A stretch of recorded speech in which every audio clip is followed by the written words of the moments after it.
আৰু যদি কিবা কৰিছে সেইখিনি সম্পত্তি গোটেইখিনি চৰকাৰে চিজ কৰিব লাগে কাৰণ সেইখিনি গোটেইখিনি দাদাৰ হয় দাদাই কষ্ট কৰি কৰি চিজত গান গায় আৰু কষ্ট কৰি টোপনি ক্ষতি কৰি কৰি আৰু সেইখিনি ইয়াত আমি এনেকে ব্যৱহাৰটো কি ক'ম আৰু ব্যৱহাৰ আমাক পেলনীয়া বস্তুবোৰ এনেকুৱা ব্যৱহাৰ নকৰে দাদা থাকিলে আমাক ভালকে মাতিব দাদা নাথাকিলে আমাক নামাতে কোনো নামাতে আমাক ভালকে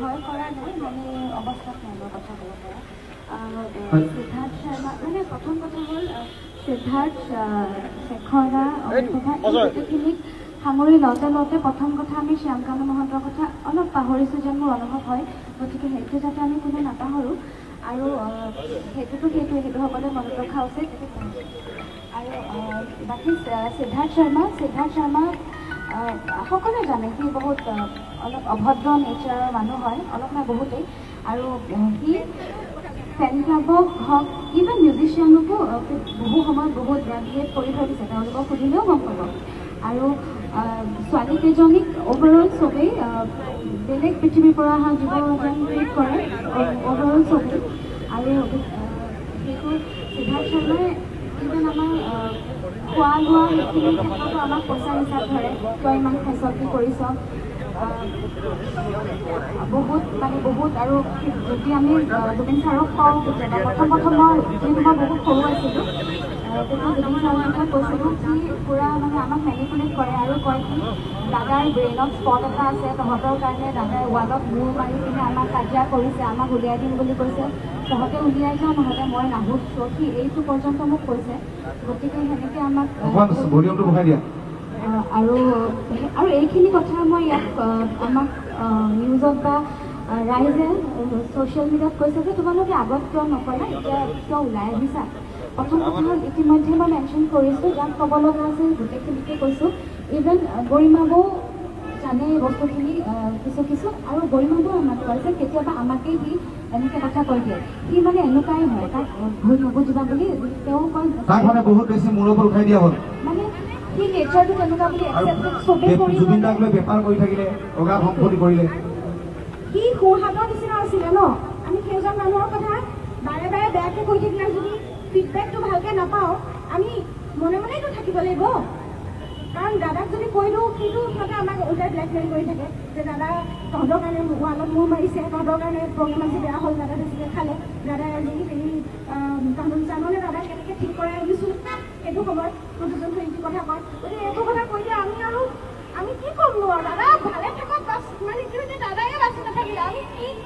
কি বুলি মানে কিয় মানে একো বুজি পোৱা নাই আৰু এইখিনিতে মই খোৱা লোৱাৰ কথা জুবিন ছাৰক ক'ব বিচাৰিছোঁ যেতিয়া আমি থাকোঁ তেতিয়া মানে বৰাদাই বাৰু টেবলেট যিহেতু জানো কিন্তু খোৱা লোৱাৰ কাৰণে আমি যিগৰাকী পি আছোঁ তেখেতে টেবলেট যিখিনি জানো আৰু খোৱা লোৱাৰ কথা সদায় ছোৱালীকেইজনীক কয় তহঁতে খুৱাব নোৱাৰোঁ নিজে খাই আছোঁ অমুক তমুক খোৱা মানে শুবলৈ যাব কওঁ উঠি যা এনেকুৱা কথা কিন্তু সিদ্ধাৰ্থে নিজে কেতিয়াও খোৱা লোৱা বা খোৱাৰ এইটো নকৰিছিল মানে কি হয় আমাক বেয়া পালে পাওঁ তাহাঁতে মানে গালি খাব বুলি নকৰিছিল গতিকে মই নাভাবোঁ ছিংগাপুৰত এনেকুৱা কোনোবাও মানুহ আছিল যোনে তেওঁৰ কেয়াৰ লৈছিল কাৰণ অমৃতপ্ৰভা নতুন তাইৰ কথা ক'বলৈ ভয় কৰে বুলি তাই অলৰেডি কৈছে আৰু এটা কথা যে এইখিনিতে যে শেখৰ গোস্বামীৰ হোৱাটছআপ যি মেছেজ ভাইৰেল হৈছিল কথোপকথন এইখিনি আমাৰ ফেন ক্লাবৰ সম্পাদক পিকু বৰগোহাঁই পিকুৰ লগত কথা পাতি সেই হোৱাটছআপ মেছেজ বিষয়ে মোক দিছিলে অনুপম চক্ৰৱৰ্তীকে ধৰি অসমৰ সংবাদ মাধ্যমত দিছিল গোটেইখিনি কথা জানে পিকুৱে আৰু পিকুৱে আজি আপোনালোকক সকলোকে সঁচা কথাখিনি আজি মই অকণমান ক'বলৈ অনুৰোধ জনাইছোঁ লগতে প্ৰত্যেকে আপোনালোকৰ নিজৰ নিজৰ দাবী আপোনালোকৰ মনৰ কথা ক'ব আমি সকলোকে সেই সুবিধা দিম আপোনালোকে সকলোৱে ক'ব স্বাধীনতা আছে স্বাধীনতাই ক'ব অনুপম শইকীয়া ডাঙৰীয়া আছে আমি মৌচুমী চহৰীয়া বাইদেউ আছে তৃষ্ণা দেৱী মনীষা হাজৰিকা বাইদেউ আছে সকলোৱে ইতিমধ্যে কৈছে সকলোৱে আৰু বাইদেউ যদি শিল্পীসকল আছে তেওঁলোকক আমি আগবাঢ়িবলৈ অনুৰোধ জনাইছোঁ মই পিকুক মই এষাৰ কথা কৈ লওঁ খালি পিকুক ক'বলৈ অনুৰোধ পিকুৰ লগে লগে ক'ব মই এটা কথা খালি এই সংবাদ বাইদেউ মানে পাহৰি থাকিম মই এই ভিডিঅ'বোৰ যে শ্বৰ্টকে উলিয়াইছে, ফুল ভিডিঅ'টো কোনে লুকুৱাই ৰাখিছে আৰু তেওঁ এই ডাইৰেক্টৰজন কোন হয়? এইটো পাৰ্ট টাইম যে এপিছড হিচাপে ওলাইছে, এই ডাইৰেক্টৰজন কোনে? ডাইৰেক্টৰ এতিয়ালৈকে কিন্তু ওলোৱা নাই, পুৰণি এজনক আনিব লাগে, কাৰণ আধাকে উলিয়াইছে আৰু যেতিয়া আধাকে ওলাইছে গোটেই ভিডিঅ'টো তেওঁৰ ওচৰত আছে আৰু তেওঁৱে প্ৰপাৰ প্ৰুফ হয়।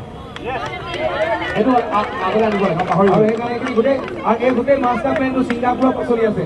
এইখিনি কথা আমি ছিংগাপুৰতো যদি ইনভেষ্টিগেশ্যন কৰে ভালকে ওলাই পৰিব আৰু কোনো কথাত যাতে কোনো ৰাইজ বিভ্ৰান্ত নহয়। ইয়াতে বহুত বিভিন্ন ধৰণৰ উৰা বাতৰি ওলাব। ইয়াত কোনো জুবিন দাৰ ক্ষেত্ৰত কোনো মেনেজ হ'ব নোৱাৰে, এটাই কথা, দুখীয়া শাস্তি পাবই লাগিব।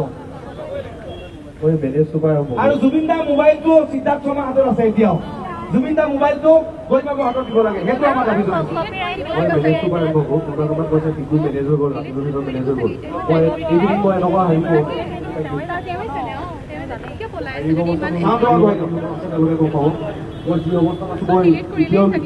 ষ্টেবল নহয়, ঠিক আছে। কোনোবাই কৈছে ছ'চিয়েল মিডিয়াত বিকু মেনেজ হৈ গ'ল। মোৰ মেনেজ হ'বলৈ কি আছে? মই 10 বছৰ, মই অকল মই বুলি নকওঁ, গোটেই ফেন ক্লাবৰ ল'ৰাই 10 বছৰ মোৰ নিজৰ কথা কৈছোঁ। মই 10 বছৰ জুবিন গাৰ্গৰ কাৰণে বিনা স্বাৰ্থে কাম কৰিছোঁ আৰু এইবিলাক বস্তু শতাব্দী বাদী যিখিনি কৰিছে, ফেচ কৰিছে, এইবিলাকতো আছেই। দুখীয়া শাস্তি পাবই লাগিব। কোনো শেষৰজ্যোতি গোস্বামী বুলি নহয়, কোনো চিটাৰ্ট বুলি নহয়, তাত যিকেইজন আছিল আৰু লগতে আছাম এছ'চিয়েশ্যনৰ যিকেইজন মানুহ আছিল সেইকেইজন আছে। তেওঁলোকে মহন্তটো আহিবই লাগিব, তেওঁতো আহিবই লাগিব। তাতকে দুখৰ বিষয় এতিয়ালৈকে একো কেলে হোৱা নাই। এতিয়ালৈকে কোনো এজন মানুহ মেডিয়াত পাই দিলে নহ'ব নহয়, সেইটো কথা। একো হোৱা নাই অসমত যিকেইজন পালেহি তেওঁলোকক যোৱা সতীৰ্থ, তেওঁলোকক কেলে এতিয়ালৈকে এৰেষ্ট কৰিব পৰা নাই? তেওঁলোকক কেলে পুলিচে ইনিচিয়েল একো এটা লোৱাই নাই ষ্টেপ পুলিচে। কি কৰি আছে মানে? কি কৰিব বিচাৰিছে মানে? আৰু আমি ঠাণ্ডা হৈ থাকিব লাগে মানে। হে কি কথা বোলে? এনেকেতো বস্তুবিলাক নহ'ব। আৰু চিধা এটা কথা কওঁ, জুবিন দাৰ দাদা চবেই জানে, দাদা ষ্টুডিঅ'ত বেছিভাগ সময় থাকে, ব্যৱহাৰটো হ'ব নালাগে, চবেই জানে, অসমত চবেই জানে ষ্টেজত কি ব্যৱহাৰ কৰে। যিকেইজন আছে তাত এছ'চিয়েশ্যন অৰ্গেনাইজাৰ, যি এছ'চিয়েশ্যন আছে, যি এছ'চিয়েশ্যন সঞ্জীৱন গাৰ্গতো আহি পেলাই সেইকেইটাতো আছে। কেলে এবাৰ চাৰ্জ কৰা নাই? পুলিচৰ কাৰণে চাৰ্জ কৰা নাই, কি কাৰণে কৰা নাই? এইবিলাক কি কাৰণে হৈ আছে মানে? কি কৰিব বিচাৰিছে মানে? কি কৰিবলৈ বিচাৰিছে মানে? জুবিন গাৰ্গ তেওঁ সত্তাটো নাইকিয়া কৰিলে আৰু কি কৰিব লাগে? কি কৰিব লাগে কি মানে? জুবিন গাৰ্গৰ ষ্টুডিঅ'ত গৈ এটা ফিল্টাৰ নাই, পানী 40 টকীয়া কেৰাৰে 20 লিটাৰ তেল খাই পেলাই জুবিন গাৰ্গ আছিলে। কি লাইফ ষ্টাইলত আছিলে আমি জানো? একোৱে নাপালে, মানুহটো একোৱে নাপালে। একো লৈ গ'ল, কি লৈ গৈছে? একোৱে নাই, চব দিয়ে গ'ল মানুহক। ষ্টুডিঅ'টো এবাৰ বনালে, আকৌ ভাঙিলে, ষ্টুডিঅ'টো গুৰিয়ে খালে, আকৌ ষ্টুডিঅ'টো বনালে। ষ্টুডিঅ'টো চাইছে এইটো লেভেলত। আৰু ইভেন কিছুমান বস্তু ক'ব নাপায়। যিদিনাখন দাদা ঢুকাইছে, ধৰ্ম বুলি প্ৰথম ষ্টুডিঅ'তে গৈছোঁ, ষ্টুডিঅ'ত দাদা বেডৰুমত সোমাইছোঁ, বিচনা দাদা যেনেকৈ ভিডিঅ' আছে, যেনেকৈ কম্বল আছে তেনেকৈ আছিলে। কিমান কেয়াৰ লৈছিলে, সেইটো কাৰ দায়িত্ব আছিলে? সেইটো মেনেজমেণ্টৰ দায়িত্ব নহয় যে দাদা যোৱাৰ লগে ৰুমটো চাফা কৰি। আৰু গোটেই মেনেজমেণ্ট কোনে কৰিছিলে? TMT, তাহসেন মিত্তালে গোটেই কৰিছিলে। আৰু তাহসেন মিত্তাল কাৰ মেনেজাৰ? সিদ্ধাৰ্থ আছিল তাহসেন মিত্তালৰ আণ্ডাৰত। আৰু সিদ্ধাৰ্থক তেওঁ তাহসেন মিত্তালে নৈতিক দায়িত্ব স্বীকাৰ কৰি তেওঁ ক'ব লাগিছিলে যে ভুল আমাৰ মেনেজমেণ্টৰ হৈছে, ভুল সিদ্ধাৰ্থৰ হৈছে, সিদ্ধাৰ্থে শাস্তি ল'ব লাগিব, সিদ্ধাৰ্থক মই এতিয়াই TMTৰ পৰা উলিয়াই দিম বুলি ক'ব লাগিছিলে। কিন্তু তেওঁ মুম্বাইৰ পৰা আহি সিদ্ধাৰ্থক বচাবৰ কাৰণে গৰিমাবৰ মুখেদি কি কোৱালে যে সিদ্ধাৰ্থক ৰেহাই দিব লাগে। সিদ্ধাৰ্থক ৰেহাই দিয়া হ'ব নে নহয়? ৰেহাই দিয়ে নহ'ব, বচাবলৈ তাহসেন মিত্তালে গোটেই অসমৰ মিনিষ্টাৰ মেনেজ কৰি সিদ্ধাৰ্থক ৰেহাই দিলে।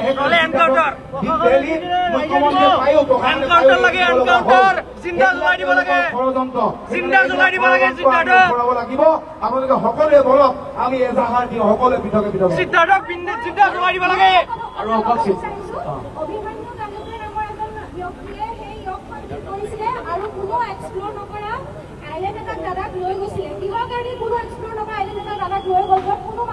আৰু এটা কথা শতাব্দী, আৰু এটা কথা বহুত ডাঙৰ অভিযোগ যে শেখৰ গোস্বামীয়ে হোৱাটছআপত এটা মেছেজ দিছিলে পিকু, যে কৈছিল জুবিন দা ইয়াত থাকিলেও ঢুকালে হয়, ছিংগাপুৰতো ঢুকালে হয়।